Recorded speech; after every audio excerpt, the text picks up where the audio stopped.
नमस्कार दोस्तों, आप देख रहे हैं हॉरर स्टोरी डार्क। चलिए आज की कहानी की ओर बढ़ते हैं। यह कहानी तब की है जब मैं अपनी मौसी के घर छुट्टियां बिताने गया हुआ था। उस समय मेरी गर्मी की छुट्टियां चल रही थी। मेरे मौसा जी एक डॉक्टर हैं, तो उन्हें रहने के लिए एक क्वार्टर मिला हुआ था। मैं उस क्वार्टर में दूसरी मंजिल पर रहते थे।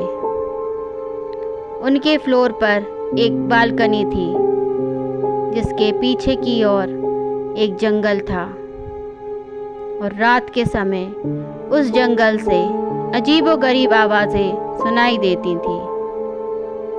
ऐसे ही एक दिन की बात है, जब हम सभी खाना खाकर रात में बालकनी में बैठे बातें कर रहे थे कि तभी मेरी मौसी का लड़का हमसे कहने लगा कि किसी में इतनी हिम्मत है कि वो रात के इस समय में इस जंगल के अंदर जाए। हम सभी हंसने लगे और उससे कहने लगे कि क्या फालतू की बात कर रहा है, भला कोई इस जंगल में इतनी रात में क्यों जाएगा? कहीं कोई जंगली जानवर मिल गया तो शामत पक्की है। वो बोला कि मैं मजाक नहीं कर रहा हूँ। मेरे स्कूल के दोस्त बताते हैं कि एक बार ऐसे ही एक लड़का उस जंगल में चला गया, फिर उसका कभी कुछ पता नहीं चला। गांव के लोग बताते हैं कि उस लड़के को अपने पिता के जंगल में बुलाने की आवाज़ आई थी और वो उनकी आवाज़ के पीछे पीछे उस जंगल में चला गया और फिर कभी किसी ने उसे नहीं देखा। मैं हंसने लगा कि यह तो झूठी कहानी है। अगर वो लड़का लौटा ही नहीं तो लोगों को किसने बताया कि वह आवाज़ उसके पिता की थी? वो बोला क्योंकि उसके पिता उससे थोड़ी दूरी पर खड़े थे और उन्होंने भी वही आवाज़ सुनी थी, मतलब उनको बुलाने की। उनकी ही आवाज़ में कोई उनके बेटे को अपनी ओर पुकार रहा था। जब वे दौड़कर वहाँ पहुँचे तो उन्होंने देखा कि वहाँ पर उनका बेटा नहीं था, इसलिए कोई भी उस जंगल की ओर नहीं जाता। मैं अपने मौसेरे भाई की यह कहानी सुनकर हंसने लगा कि वाह क्या बात है, जंगल का भूत जो लोगों को गायब कर दे। फिर हम सभी उठकर टीवी देखने लगे और थोड़ी देर बाद मैं उस बालकनी में जाकर थोड़ी फ्रेश हवा खाने लगा। रात का समय था। उस जगह अच्छी खासी हवा चल रही थी और मैं उस जंगल की ओर मुंह करके देखने लगा कि आखिर कौन होगा वो, क्या वो सच था? कि तभी मैंने अपने मौसेरे भाई को उस जंगल के किनारे खड़े देखा। वो मेरी ओर नज़र करके हंस रहा था और मुझसे इशारे में कह रहा था कि तुम भी यहाँ आओ। मैं चौंक गया कि अभी तो वो टीवी देख रहा था, फिर नीचे कैसे पहुँच गया? मैंने पीछे मुड़कर देखा, वहाँ वो नहीं था। तो मुझे लगा कि शायद ये नीचे चला गया है और मुझे भी नीचे बुला रहा है। वो अब मुझसे बोला कि अरे देख क्या रहे हो, नीचे आओ, थोड़ा सैर करके आते हैं। मैंने सोचा चलो थोड़ा घूम लें। तो मैं नीचे जाने के लिए दरवाजे तक गया ही था कि तभी मैंने देखा कि मेरा भाई तो टॉयलेट करके बाहर आ रहा है। यह देखकर मैं सक पका गया, मेरे रोंगटे खड़े हो गए और मैं बस यही सोच रहा था कि अगर ये यहाँ है तो वहाँ नीचे कौन है। मैं उससे बोला कि तुम तो नीचे थे, इस बाथरूम में कब आए? वो बोला कि मैं तो यहीं था, मैं तो बाथरूम गया ही था। तुम क्या बोल रहे हो? मैं उससे बोला कि मैंने अभी अभी तुम्हें उस जंगल के किनारे देखा था और तुम तो मुझे बुला भी रहे थे।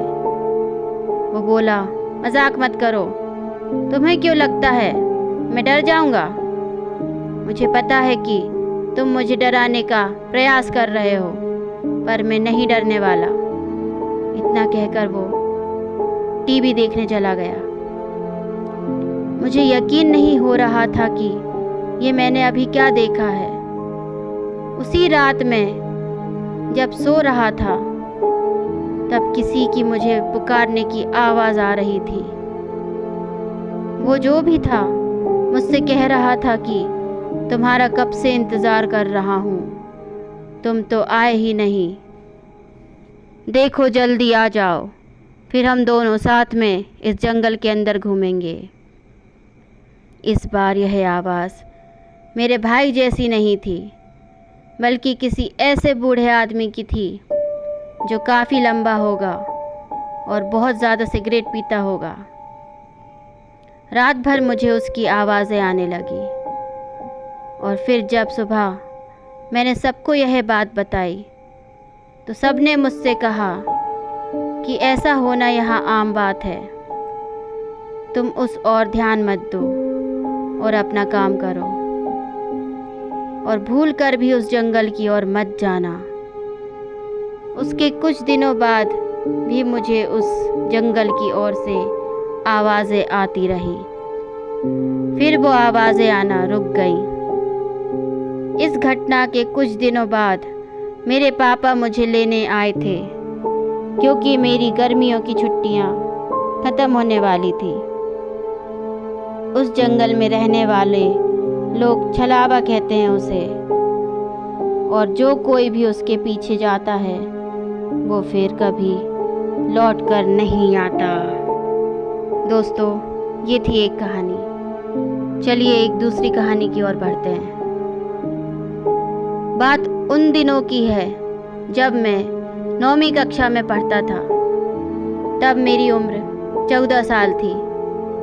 कुछ समय मैं अपनी फैमिली के साथ रहता था। मेरी फैमिली में मम्मी पापा और मेरी छोटी बहन भी थी। मेरे पापा गवर्नमेंट की नौकरी करते थे, इसलिए हमें सरकारी क्वार्टर्स में रहना पड़ता था।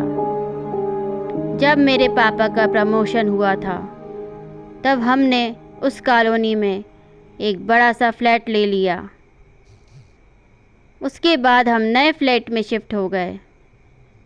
मैं बहुत ही खुश था, क्योंकि मैं सोच रहा था कि मैं अपना एक अलग से कमरा लूँगा।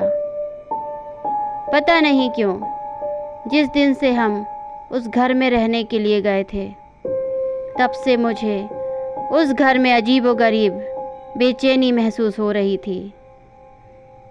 उस घर में मुझे देर से सोने की आदत थी, क्योंकि हमारा टीवी चैनल वाला हर रात को एक नई फिल्म दिखाता था और मेरे मम्मी पापा और बहन दूसरे कमरे में जल्दी सो जाते थे।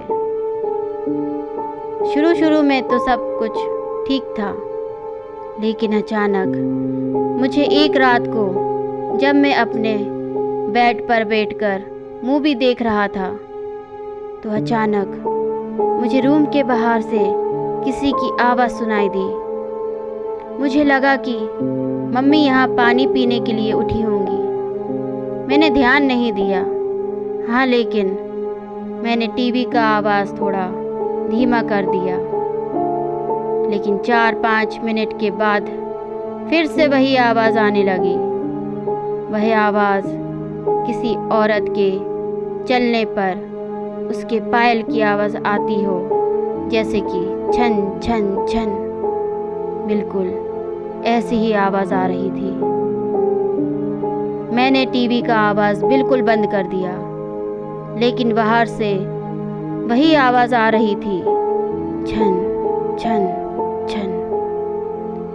यह आवाज़ सुनकर मेरा शरीर कांपने लगा और मेरे रोंगटे भी खड़े हो गए।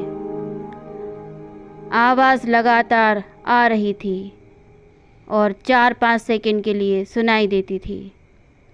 उसके बाद बंद हो जाती थी। बाद में 3-4 मिनट के लिए फिर सुनाई देती थी, जैसे कि कोई भारी पायल पहनकर चल रही हो। मेरा दिल ज़ोर ज़ोर से धड़कने लगा।